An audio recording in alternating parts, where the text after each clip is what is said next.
The story of Bungie begins deep in the Swedish countryside, in the tiny fishing village of Askersund, where the farmers would gather each... Askersund? I'll put my boot in your Askersund. Now listen up. Bungie starts here. Sweet Home Chicago, 1991. That year I was taking an artificial intelligence class, and Jason was in that class. I was working on a game, and Alex was trying to start a company. Where Jason is actually a lot like a shipboard AI, where most of the time it does miraculous work that nobody else could do, and then the other times it's, you know, crazy. This is what I think of the Computer Game Developers Conference. You know, we just got to talking and thought maybe we should try partnering up. And I finished that first game for the company that became Bungie. Two guys come up with a manifesto. 7 steps to world domination. 7 steps to world domination. Because that's the best number. It's like rock. Nothing beats rock or 7. Bungie Studios started properly in 1991. First Bungie game I ever heard of was Marathon. Let's just say that it's a grand galactic space opera with mystical overtones. How close is Marathon at this point? Well, we shipped by August Mackerel 97. We'll all be really happy. I think at that time, honestly, Mac owners would have been excited by Space Invaders in a tube. One of the first games I ever played where I really got a sense of a community around an actual game was Myth. The ability to play multiplayer against strangers and friends has been a foundation for other things that we've gone on to do really well. Yeah, nothing says killer, hardcore, rough and tumble like Halo. Paul Russell is the father of Halo.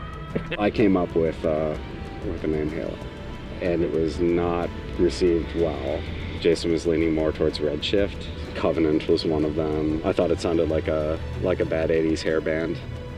You know, Covenant. Halo is an epic journey to save humanity from a terrible menace.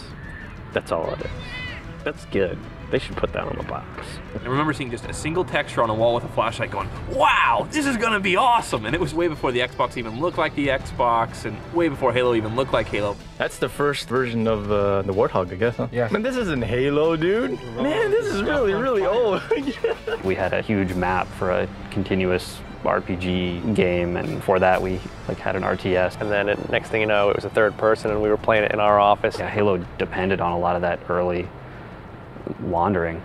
We were expecting a final sales number to be 700,000 units, and then it just went through the roof. Why? Because of my pretty face. Hoorah! Step 4 didn't really go very well. Which one was step 4? Which one's step 4? Do you know what step 4 is? Right, we gotta get a picture of the Bungie food.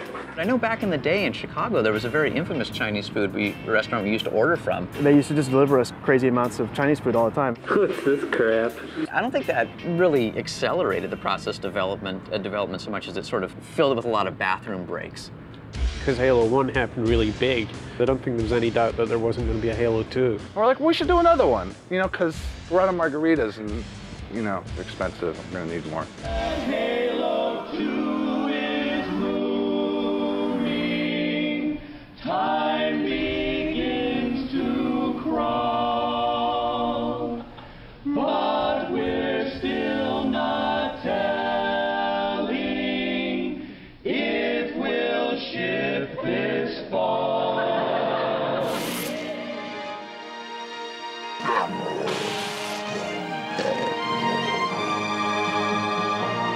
Bet you can't stick it. You're on.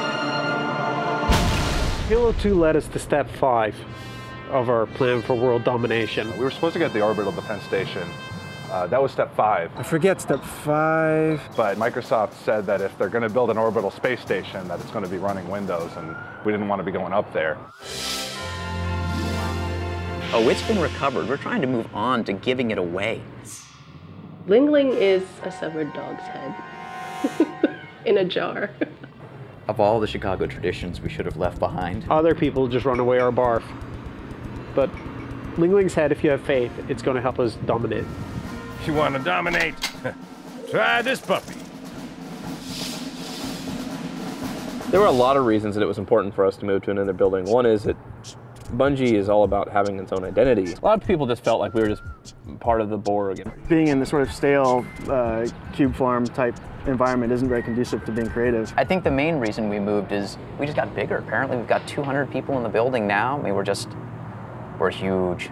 The new place is a lot more like, I think when my dad came to visit, he was like, oh my God, this place looks like the set of 24 or something. It's like a fortress of solitude right next to a Starbucks. The day at Bungie starts with the obligatory run through security. You have like 3 seconds to get to the door and actually open it before it relocks. The warehouse. Over there's the multiplayer engineering pod. Where our genius, wildly talented programmers sit and make problems for artists typically. Maybe not Luke Timmons. The way that the engineers and the artists work together is one of my favorite things about Bungie. You've got these insanely brilliant mathematical types that are really passionate about this new technology. There have been a lot of ideas that have started from the engineering side. If water looks like water and rocks look like rocks and explosions look like explosions, then you are engaged in the plot at a much more visceral level.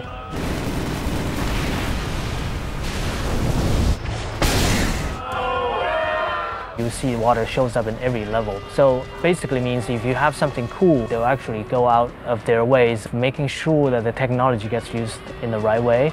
So we're more of a partnership than a competition. All along the far back wall, we have environment art. Hey Marcus, how would you describe this pod? This particular pod? Command Central. Every piece of artwork that you see in the game is built by a community of artists. The dirt on the tires gets there because someone has to put it there. The scratch on the inner side of the fender because a rock might have jumped up and hit it. Everything that moves in our game, the wheel on the Warthog rotating, the little antenna bouncing up and down like that, the shotgun spitting out a cartridge. They flesh out the world, make it feel a lot more real. Every now and then, it'll catch my eye still. Wow, I can't believe we were able to pull that off. The acoustics are fantastic in here. I could hear somebody in test fart, and they're all the way on the other side of the building. The key to Bungie's success is not some sort of magic. It's testers that keep the build stable to make sure that everything is as fun as it could be. We required the testers to shoot everything, run through everything, jump 15,000 times in the same place to see if it'll break the game. The way Bungie tests involves everyone. The artist is testing by running the game and adding new textures to it. Designers testing the game by adding a new vehicle or tweaking the wraith. Marty, C. Paul, and Jay are testing the game by tweaking audio. It's people sitting at their desk doing work, testing our game. The important thing about interactive music is that it feels like it's scoring what you're doing, and this will all eventually correspond to something significant that's happening in the game. Everything that you hear or see is created by someone. Everything is designed very intentionally. If you trick all your senses enough, you're really immersed into it. Then you're not just playing a game, you're playing an experience. I just start listening, like a chef cooking in a kitchen. You have all these ingredients, you start throwing some stuff in, and you say, maybe this spice will be good. There's the design pod with all the guys working on the single-player missions. The design pit. It's really meaningless without these guys. Art and design is like almost the exact opposite of each other. I'm always trying to add something that he wants to get rid of, or he's trying to add something that I want to get rid of. We'll give him a beautiful environment, perfectly composed, lit, and then he goes, I'm just gonna put a few crates. Don't worry, just a few. Then you got purple crates, and you got the green crates. And then there's, oh, don't worry. These crates are only here temporarily. You're gonna turn them into something really cool. And then you find out, so long as it stays exactly the same proportions as a crate. Tell them to drop everything and recraft this. What I try to do at work is just whatever I enjoy, and hopefully that falls in line with what we do at Bungie, and when it does, I'm really happy, and when it doesn't, I get sad. I think everybody wants to work in a place where they enjoy coming to work and they do things that are, that are cool.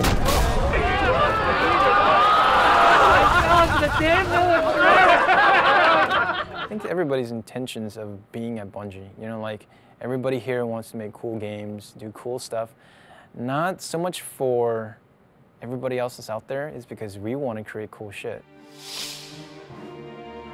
I'm actively working on number 7 every day, laying out my schemes, my plans. I'm trying to recreate some of that wandering we did at the beginning of Halo 1 and we did at the beginning of Pathways. Keeping everyone super motivated, hoping that we're going to create something beautiful. On that final day, when our enemies find themselves all standing together on a giant cargo net, on a highly sprung giant mechanism waiting to be hurled into the sun, they will look to themselves and say, this agenda has been posted publicly on Bungie Net for 7 years, and we paid no attention.